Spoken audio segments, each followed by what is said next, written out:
Mozaun McKibben here again, and I'm going to show you real quick how to hold a rope when you're riding and throw a rope like at the dummy. So we've got a dummy set up out here in the arena, and we're just going to rope it. So if I'm holding a rope with my reins in my hand, I always ride the split reins. I'm going to have my finger between the reins, my coils in my left hand, the tail of my rope on the left side, my loop on the right side. And when you start swinging rope, I want to have between my hand and my coils just about arm's length right there from the middle of my body, where that is. That gives me enough room when I pick my rope up and feed it. Still gives me enough room to move my horse around, but not have too much rope there in between. I want to train my horse to stand here and not move while I'm swinging my rope and throwing it. This is a 3-year-old colt. This is the first time we've done this on him, so he's probably going to booger a little when I throw it and hits that dummy and makes a noise. The main thing when you're throwing your rope, the main thing you want to do is follow through with your arms, just like anything. If you're a baseball player, you're going to follow through with your swing, or a pitcher, you're going to follow through with your arm when you throw it. Same deal with a golfer. You just always got to follow through with that swing in your delivery. So I'm going to look at my target here. I'm going to follow through.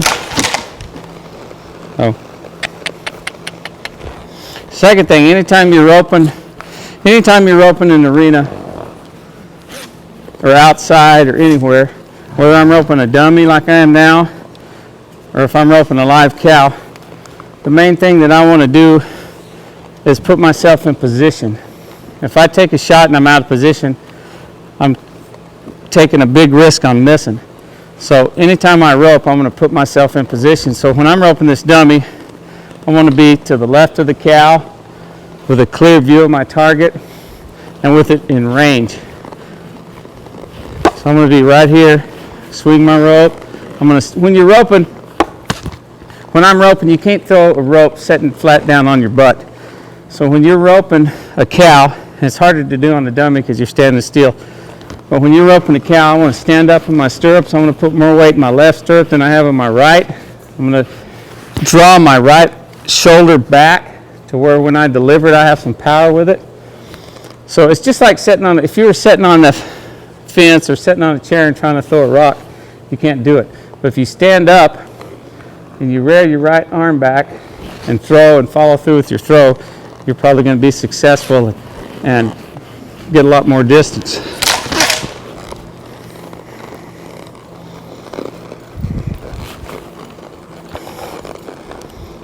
This horse still boogered of it.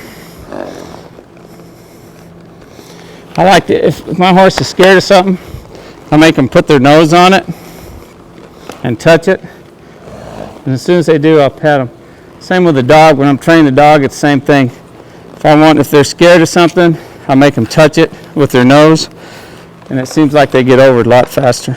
Well, I'm really, really big on petting a horse when they do something right. I'm not big on petting one just to be petting on one. But if I'm trying to teach a horse something and they do it right, I'm going to reward them with a pet. Just like training a dog, same thing.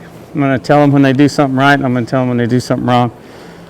The thing about training a horse is we don't speak horse and they don't speak English, so we have to find a way to communicate and tell them when they do something right and when they do something wrong. And my horses have get trained a lot faster and learn a lot faster since I started rewarding them when they do something right. I'm going to get my target in my eye.